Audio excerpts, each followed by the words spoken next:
rivalry with another painter. His reply to Ingres, and especially to Matisse, influenced by the austere surroundings of Gossel, was to turn to primitivism.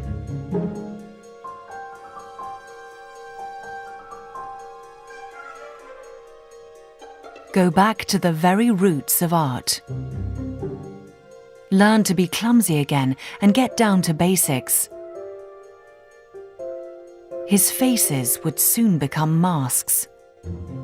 Back in Paris, Pablo continued his research. He used himself as his own model, as these self-portraits found in his house show. Picasso had decided to paint what he felt rather than what he saw. He was searching for a kind of painting that had never been seen before, and shut himself up in his studio at the Bateau Lavoir. It is thanks to the sketchbooks and studies he left behind that we now know that this process, that would lead to one of the most celebrated paintings in the history of art, lasted for no less than 9 months and required more than 800 studies. Pablo had decided on its risque subject from the very start. It was to be a brothel scene. The violence of society, the darkness of sexuality. The initial influence was primitive Spanish art, Iberian statues that Pablo had come across in the Louvre. Then there was not African masks, as had always been believed, but the photographs brought back by Edmond Fortier from Black Africa. The faces, twisted and scarified, had finally become primitive masks. Ingres, Matisse. Picasso had definitively deconstructed both the Turkish bath and the joy of life. Pablo called the painting the brothel at Avignon, in reference to his adventures in that street back in Barcelona. Later, to the great chagrin of the artist, it would be renamed Les Demoiselles d'Avignon. It represented a complete break with all the conventions of Western art since the Renaissance.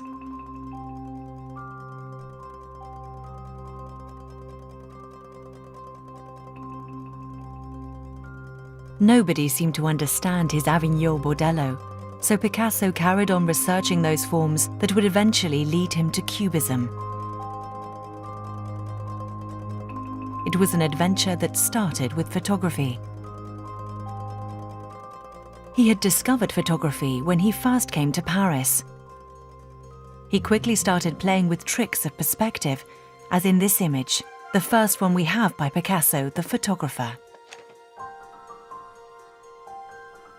Appearing among his canvases on the left of the photo amused him. He photographed himself in his Bateau Lavoir studio in the middle of his beloved collection of African statuettes.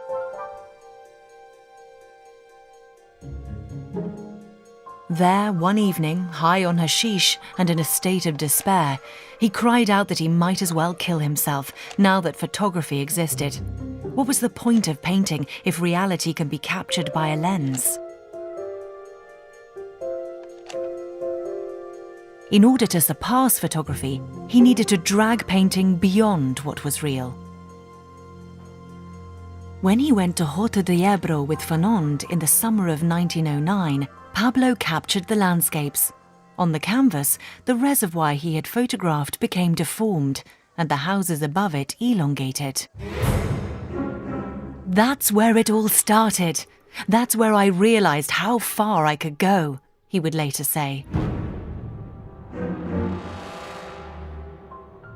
To give volume to figures. To take geometrical forms as far as possible.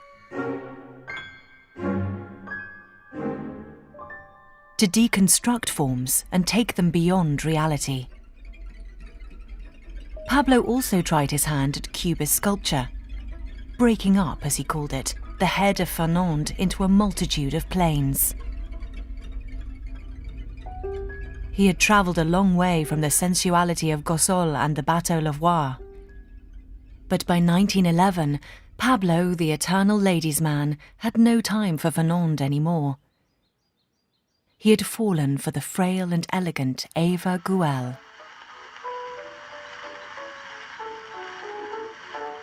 He named all his paintings after Eva. Cubism was now leading towards abstraction. Based on a popular song of the time, Oh ma jolie, mon cœur te dit bonjour, Pablo depicted Eva, his secret lover, with the words ma jolie, my pretty one. Fernande was so jealous of Pablo's new liaison that he and Eva were soon forced to flee Paris. They sought refuge near Avignon with Georges Braque and his wife. Georges was the only one to have understood Les Demoiselles d'Avignon. Moreover, he was Pablo's ally in the shared folly of Cubism. When Braque showed his paintings at the Autumn Salon of 1908, Matisse said, "Look, Braque has sent us some paintings full of little cubes." Soon, though, cubes would be all the rage. The First World War halted the development of Cubism, as fellow artists from the movement were called to the front. Picasso, though, avoided conscription because of his Spanish nationality. Then, in 1914, Eva contracted tuberculosis. The woman he loved was now in danger. It was no longer enough to represent her as just words on a canvas. Now Picasso painted himself with Eva in an evocation of the painter and his model, a pairing that would become the pictorial obsession of a lifetime. Eva died in 1915, and Pablo would forever keep this canvas hidden away in his studios. By now, the war was bogged down in the trenches, but in Montparnasse, little by little, life was getting back to normal. Soldiers on a few days' leave from the front enjoyed the café terraces. Pablo returned to his portrait and started sketching his old friends. Guillaume Apollinaire, badly wounded, who has had brain surgery. Max Jacob, the faithful friend. And above all, a newcomer who appeared in Pablo's life, a defector from the Paris in crowd. He was 25, and his name was Jean Cocteau. Montparnasse was a village. You sat down at the Rotonde just like at any old local. I remember well the time I asked Picasso to do Parade with me. It was as if I had dragged Renan backstage at a music hall. Well, everyone looked down their noses at us, and I made this proposition to him right there on the street in front of the Rotonde. I tell you, it was like being in a village. Cocteau dreamt of creating a new artistic movement, bringing together Picasso with the composer Erik Satie and Diaghilev's Russian ballet for a new show called Parade.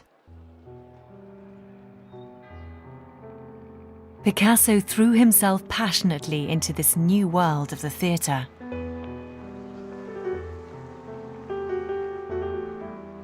When, in February 1917, he arrived in Rome, where the Russian ballet was in residence, Pablo discovered the life of a ballet company with its 60 ballerinas.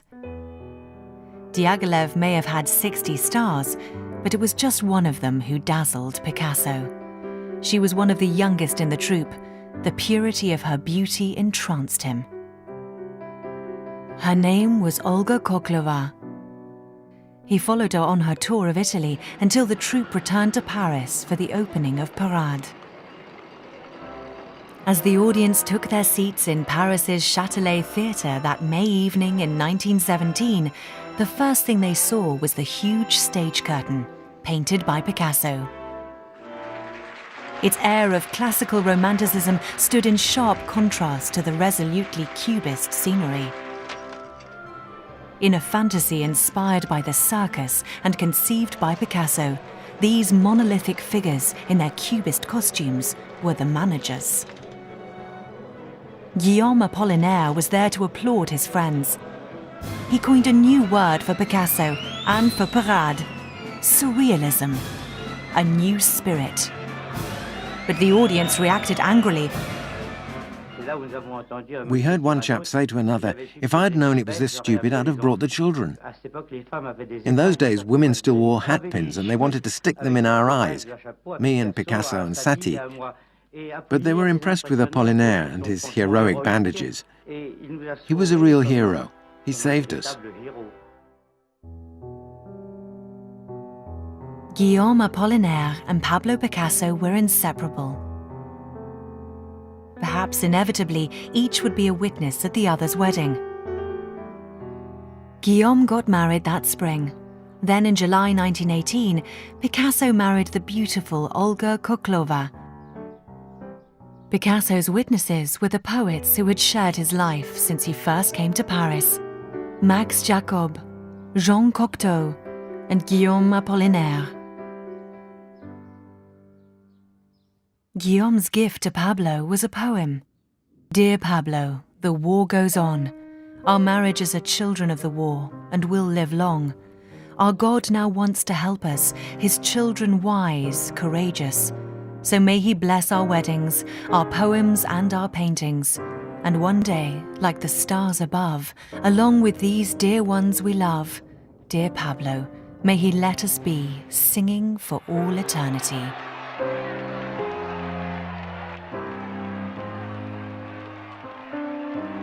On the 11th of November 1918, the whole country finally celebrated victory. But although delighted by Germany's surrender, Pablo received terrible news. Guillaume Apollinaire had died in agony of the Spanish flu.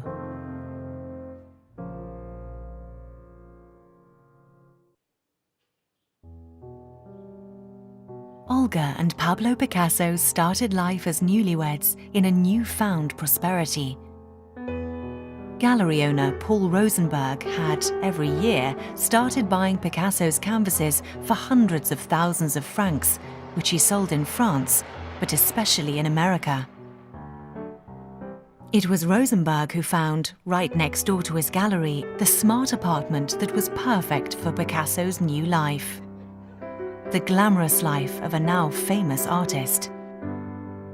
Olga gave Picasso access to her friends, Eric Satie, Coco Chanel, and Igor Stravinsky. This was a woman who, through her work and what she did, and through the people she knew, was already in a sort of cultural avant-garde. And I think that too attracted Picasso, being close to people who saw that beginning of the 20th century through modern eyes. Olga aspired to a life of high society and saw in Picasso an established figure with whom she could settle down. Picasso amused himself with some traditional portraiture, Rosenberg's wife, or Olga in the style of Ingres. Olga was now the happily married wife, surrounded by all Pablo's paintings, all his different styles and periods that overlapped and blended into each other, only to suddenly split away and head for new horizons. Olga was the first to undergo the transformation that Picasso now imposed on his subjects. The bodies got heavier, the hands and feet seemed to swell. He invented a race of giants, not of this world. Pablo the giant was now completely swollen with pride. At 40 years old, he at last became a father. Olga bore him a baby son, Paul, born in February 1921.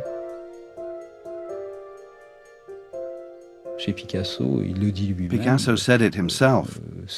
His work is his diary, his biography. Olga was his model. My father, too, as soon as he was born, was immediately used as a model and part of his creation. The beauty of those works, especially the ones that feature my father, shows all that sweetness, that love, that life. From now on, the women he loved were not the only ones that inspired Picasso. The child, too, became a model. Through him, the painter recharged and renewed himself. The family life Pablo had built around himself might have been fulfilling for the man, But it could not satisfy the artist for long.